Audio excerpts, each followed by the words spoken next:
Hi everyone, I'm Marlene Moore, creator of the Back to Basics piano method. Welcome to this half hour of learning about the Back to Basics piano method. Our method is based on love, achievement, freedom, and most of all, fun. And hopefully fun for everyone, fun for parents, fun for students, and fun for the teacher. The teacher has to have fun too. It's so important. The teacher training for the Back to Basics piano method is free through these videos and through the Facebook group called Back to Basics Piano Teachers. If you would like to join us, if you are a teacher or if you are an advanced student over 18 who would like to become a piano teacher, you're very welcome to join Back to Basics Piano Teachers. This group is not for piano students. If you are a piano student, you would be better off to watch another video because these videos are geared towards piano teachers and they're not basic learning skills. These are how teachers teach their students. As I said, the teacher training is free. My books are not. It took me 30 years to write all of the books. They're not free, and you will need them. There are 10 books altogether, from $8 to $19, and they are available at jwpepper.com/myscore/Marlene Moore. So for now, because we're doing book 5 today, we're doing the last part, you will need, to get caught up, you will actually need books 1 to 6 to get you going. The first 3 books are very important. Make sure that if you're watching these videos, that you start at the first video, not at this video or any old video. They go in order, they're sequential. So that's the whole idea, is to start with the first video. Anyway, today we're going to finish, I'm going to finish playing for you the rest of book 5. So you will very soon need book 6. And next time we meet, I'm going to do the analysis for book 5, which is how do we teach these pieces in book 5. For today, I'm going to play the last 4 or 5 pieces that we didn't get to last time. And then I'd like to talk about what I consider to be very important. What are the differences between traditional teaching and the Back to Basics piano method? What are the differences between Suzuki piano teaching and the Back to Basics piano method? Some things are the same, but a lot of things are different, as you will see. So we'll have a little chat after I play these pieces. I can't talk to you and show you the music, so you're going to have to get the books. That's the big deal. By the way, the books are available as ebooks or as regular hard copy books. So whatever you prefer, they're there, and they're the same price. If you live in a place that is outside of North America, it is more economical for you to buy an e-copy. And if you wish, you can take that e-copy and have your local printer do it up as a regular book for one of your students or for yourself. I'm fine with that. One book is for one e-copy. So let's continue. Leopold Mozart, not Wolfgang Mozart, but Leopold was Mozart's father. So let's start with his piece. He wrote a piece too, called Minuet in D minor. I tell the students it's called Dad's Song because all throughout the piece it's saying D, A, D. Dad. That spells Dad. But technically it's minuet in D minor. Funny how minuet is sometimes M-E-N and other times it's M-I-N. I don't know what the answer to that one is. This is written in D minor, so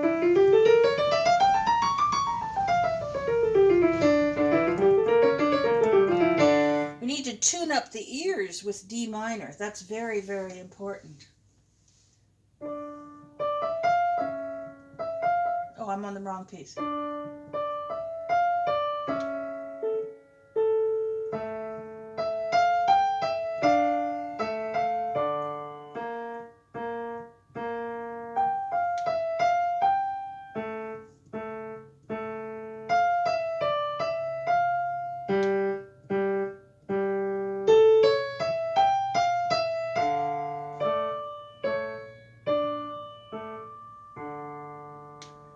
Then that repeats, and then it goes on to.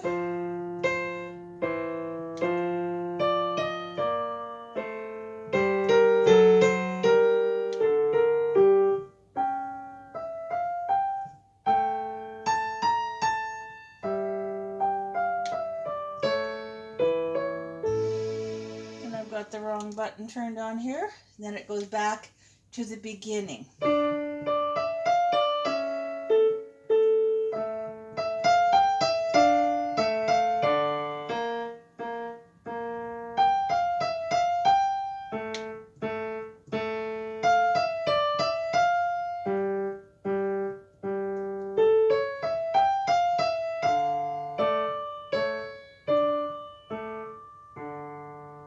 Hear that ending? D, A, D. One student said it was Dear Old Dad. Old spelled A-U-L-D in the Old English. Okay. Minuet now by Mozart, who is the son of Leopold.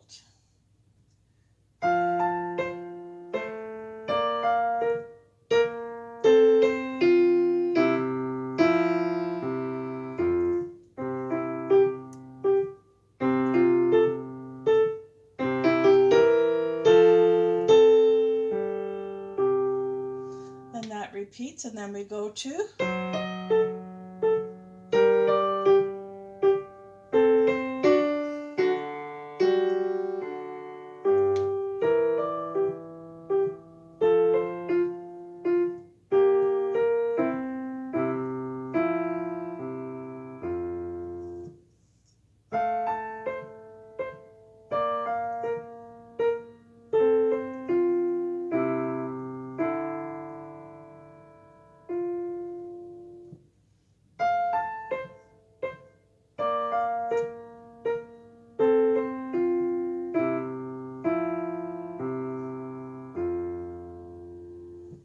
If you've been teaching a few years, you probably know these pieces like the back of your hand, and that's good.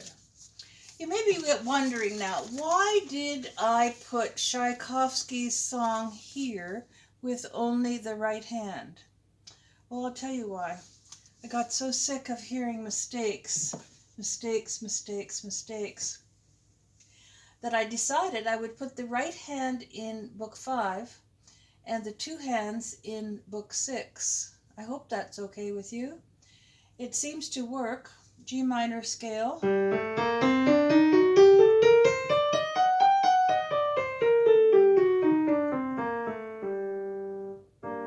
So important to tune up the students' ears. So important.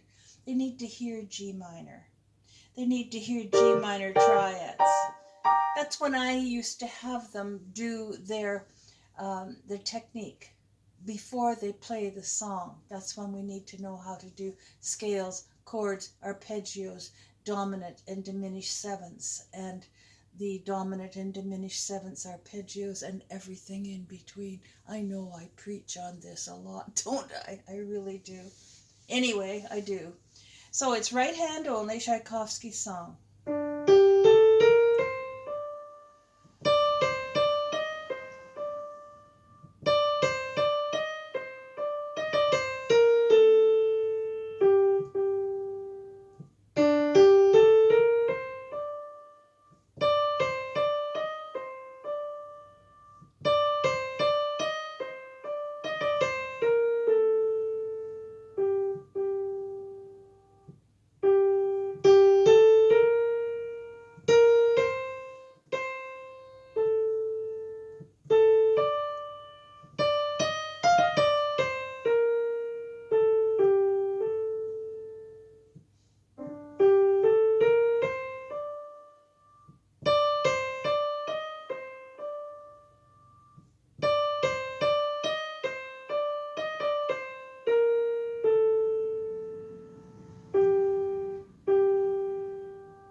nice retardando there at the end. It's also known as Old French Song. You probably learned it that way. And then the Bach Minuet. I don't think I'm going to play all of this because nearly everybody knows this, but it's this one.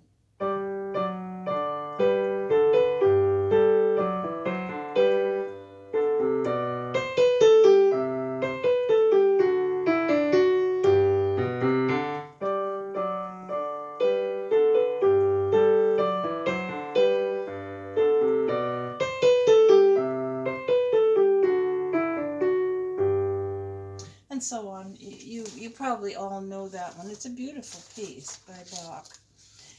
Then there's a little tiny piece that I wrote that's in here. It's really just an exercise on doing this.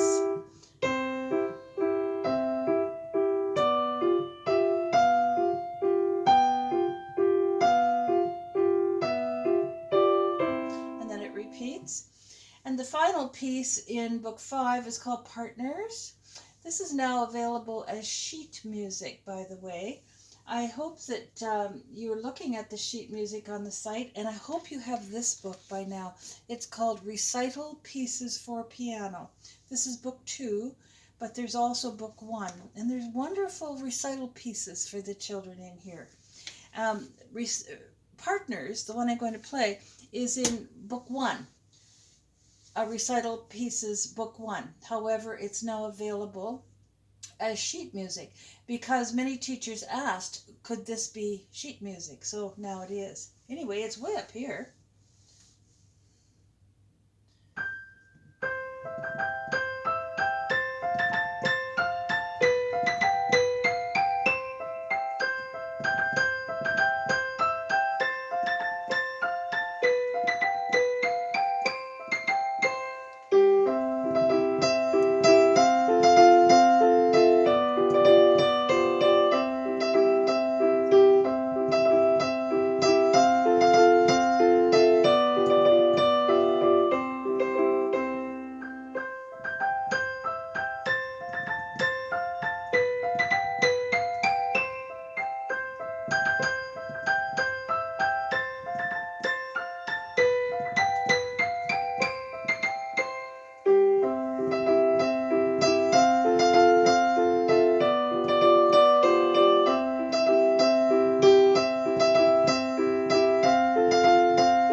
Partners.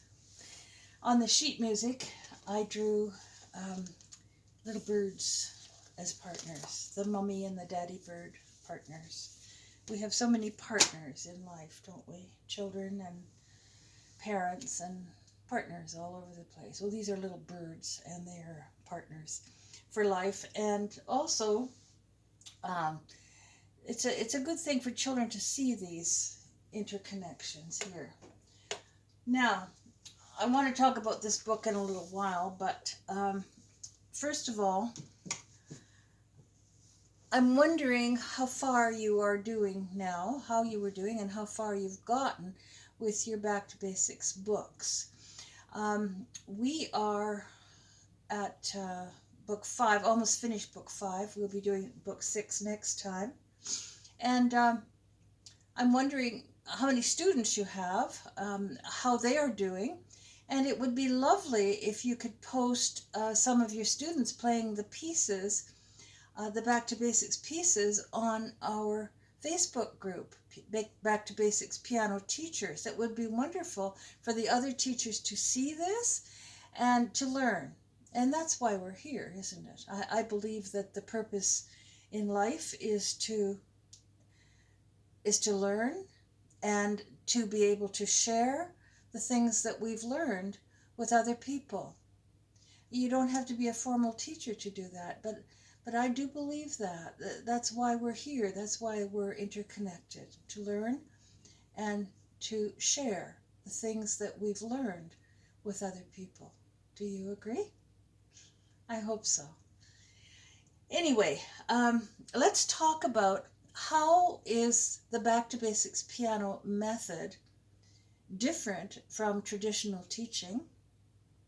And how is it different from Suzuki learning, for example, or any other kind of learning? You may have wondered that. You might know already. I may be repeating myself. When I try to teach something on these videos, I have to pretty much teach towards the new teachers, because a lot of the older teachers already know some of this, and that's great. I'm glad that you do. I taught for 50 years. Isn't that wild? 50 years.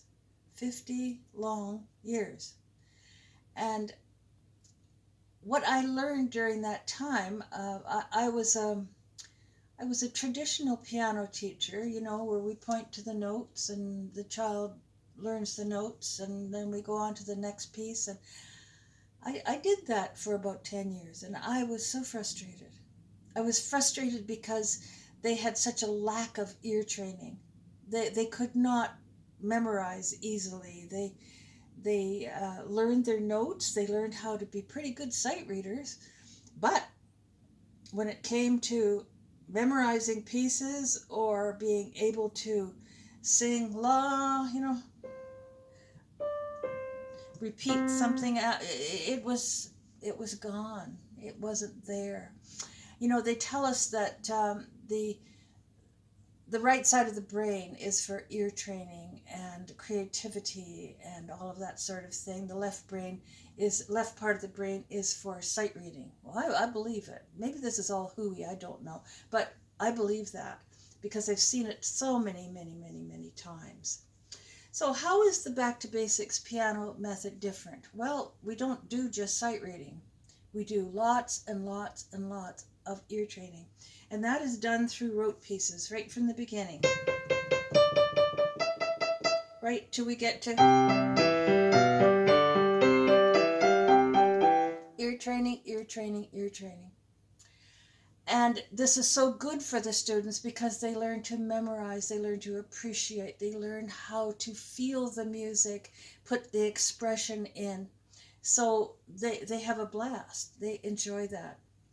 Now, we can't leave out the sight reading. The sight reading is the notation, it's the score, it's where we learn something. They eventually have to be able to sight read on their own. So the sight reading is also an audiation method where we hear the sound before we learn the actual sight note.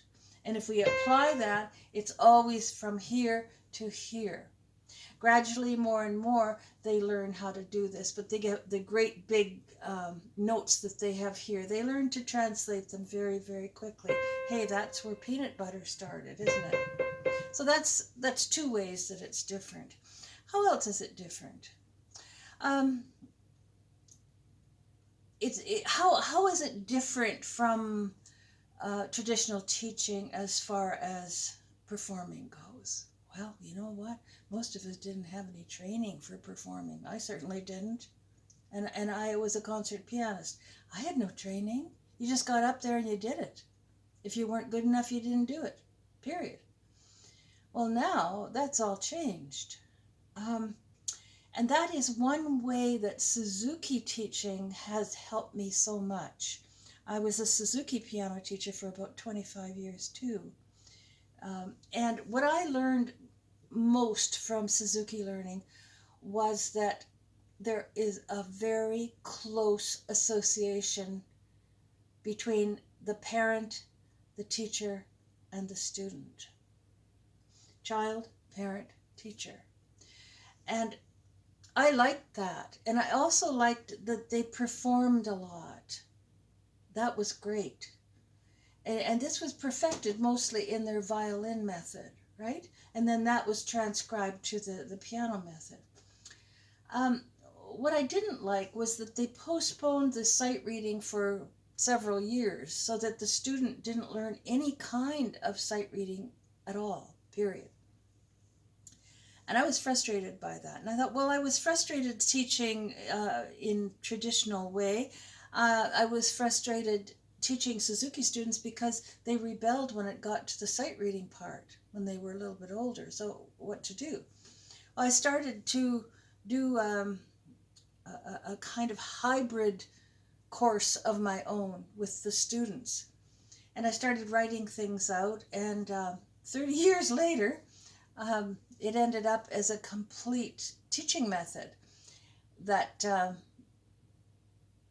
don't know, it was some kind of a gift. I'm sure I wasn't responsible for all of it. Let's thank God. Um, but anyway, they have turned out to be children who can play like the wind. They can sight read extremely well, and they have no fear of performing. Why? Why don't they have any fear of performing? Well, I have a secret.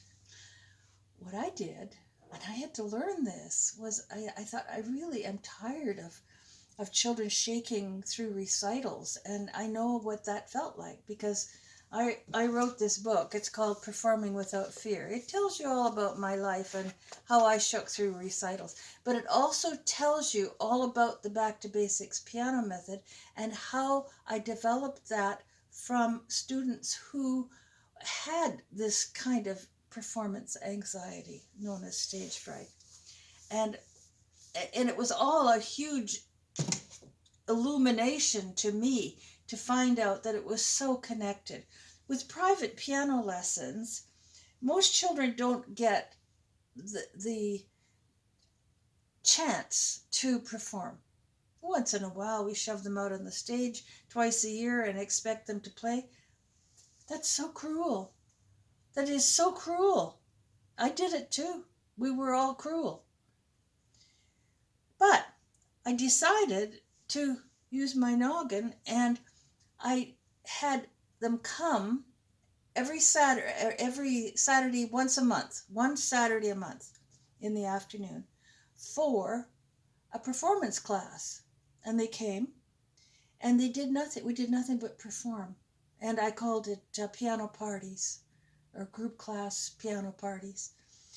They played, I taught them the recital protocol, how to bow, how to walk, how to sit, how to breathe, how to do exercises. It's all in the book. It is all in this book. Please read it. Performing Without Fear, available at J.W. Pepper. And this was an experiment. And, you know, it worked. It worked so beautifully, I couldn't believe it. They all started to play at recitals and want to play 2 and 3 pieces. They smiled. They had no shakes. It was wonderful. They weren't afraid to make a mistake anymore because they knew if they made a mistake, they knew how to cover it up. It was beautiful. So what I did was I eliminated all of my makeup lessons. I had no more makeup lessons. I told the parents, okay, you come once a month, bring your child once a month to the performance class, and that is the makeup lesson for anything. Christmas, Easter, Hanukkah, New Year's, Easter, funerals, sickness, illness. That is the makeup lesson. There are 10 in the school year, 10 group classes, which are 10 makeup lessons. So you don't have to do makeup lessons anymore. They come for the group class for an hour and a half. We do nothing but perform. Once in a while, I used to have them watch Lang Lang perform on the TV and stuff like that. They loved that. 15 minutes or so of that. Sometimes we had a sight reading game, but mostly that hour and a half was performing. They loved it. They loved it. And I also invited the parents, you know, 1 or 2 at a time, not all the parents, but 1 or 2 at a time. And they wanted to come back. They loved this. Because why are we preparing them for piano if they can't perform? If they're so afraid of performing, why are we teaching them piano to begin with if they can't even play for their teddy bears or their grandmother or on stage? I would like you to try this. Most of the Back to Basics piano teachers are doing this with the piano parties, the once a month group class. And just think you never ever even have to do makeup classes. But you need a close rapport with the parents. They need to know ahead of time when they start lessons that this is your structure, this is the way you do it. Try to have a good relationship with the parents. It's the core. They're the ones that teach the student at home if you have a good parent. I used to have all the mothers come to the piano lesson. The mother would sit on this side, I would sit on this side, the student sat in the middle, the mother took notes. She wasn't allowed to talk or to criticize. And guess what? Those were the students that did the best because it was never a parent complaining to me that the child wasn't doing such and such. Do you get it? It's the mother that you need, that mother at the lessons. You need her to bring the child to group class. Okay? Try those things. Let me know how they're working. All right? Thank you. Bye for now.